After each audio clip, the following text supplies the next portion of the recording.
Okay. Right. So what's your name?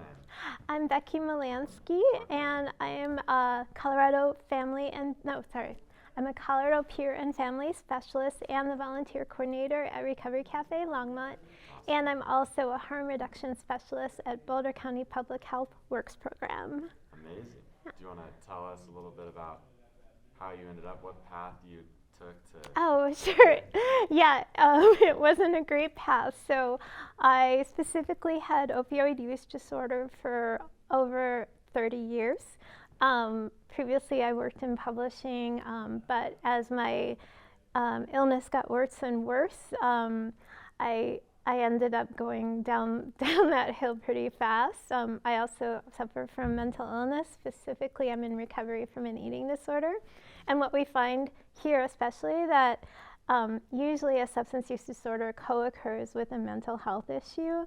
So, addiction doesn't happen in a vacuum. There's usually a reason behind it. But towards the end, my last drug of choice was fentanyl. So for the last 2 years, I went downhill very fast. I was an hourly fentanyl user. I was at the end, I didn't know what to do next. And someone suggested trying rehab. And so I'd never thought of that before. So I went to a really great nonprofit rehab here in Colorado. And then I started doing outpatient treatment.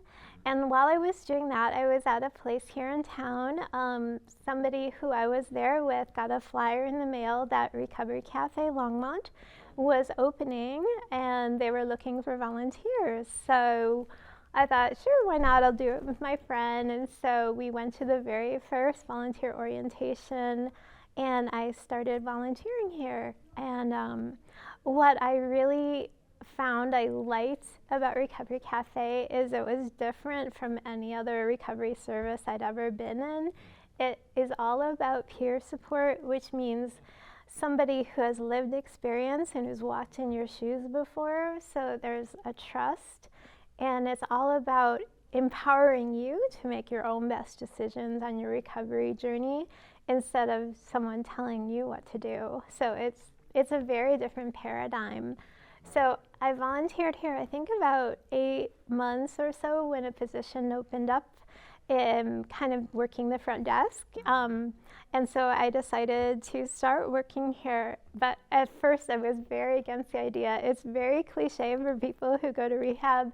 They want to become addiction counselors, and I thought, I'm never doing that. But I had decided I didn't want to continue my career in publishing. So I tried it and I started liking it. Then I got a lot of training, first as a recovery coach, a peer support specialist, and then as a certified Colorado peer and family specialist. Awesome. And then I started working as a peer support specialist here, and then one of our program managers left, and so I slowly took over most of what she does too, or did. And so I took over the volunteer coordination, where we manage 180 volunteers who help us run the cafe, and also doing things like running reports, database management, and things like that. So I wear many hats here. Yeah, and I got into harm reduction work under a grant from Colorado Department of Public Health and Environment. They gave money towards Boulder County Public Health to create a harm reduction, kind of enhance harm reduction education and promotion, with the goal of keeping people who use drugs out of criminal justice. So I started doing that, doing mostly education, and then creating some campaigns, and then I started working at the Works at the Syringe Access Program, like almost a year ago. And I just really love it. I kind of love like having my foot in both the recovery field and also helping people who are still using drugs to stay safe and alive. So yeah, kind of a crazy path. Yeah. That's awesome. Yeah. And then, if you had a piece of advice to give the younger generation, what would you say to them? Oh gosh, it's really tricky. I mean, if you're struggling, and you're, have been told you should pull yourself up by your bootstraps or you can solve this problem all on your own. That never works. So always ask for help or reach out to your peers for help and advice. We can't recover alone. Whether that's from a mental health challenge or from a substance use disorder, we need people in our lives. We need connection. There's a very popular saying, the opposite of addiction isn't sobriety, it's connection, and that is so true. Yeah. Do you want me to tell them to make that quiet? Okay. Okay, great. Yeah. All right, I think that's all I've got for you. Oh, wow, that was really fast. Unless you want to talk about something else, it's up to you.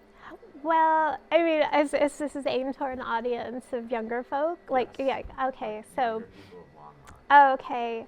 My biggest piece of advice would be to get Narcan. Narcan, or naloxone is the generic, it is a life-saving drug that helps stop opioid overdoses. Even if you are not a person who uses drugs, you never know when you will encounter someone having an overdose, and you can save someone's life.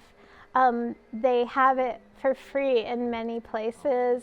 You can go to the Public Health Works program. You can go to the Boulder County AIDS Project. There's so many places you can get it for free. The training is only like 10 minutes and you can save a life.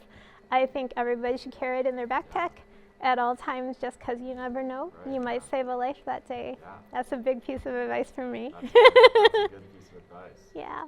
All right, well. All right. Wow, that was pretty quick. Yeah. Well, Thank you very much. yeah. I try to keep it short just to not take up too much Oh, of your no, time.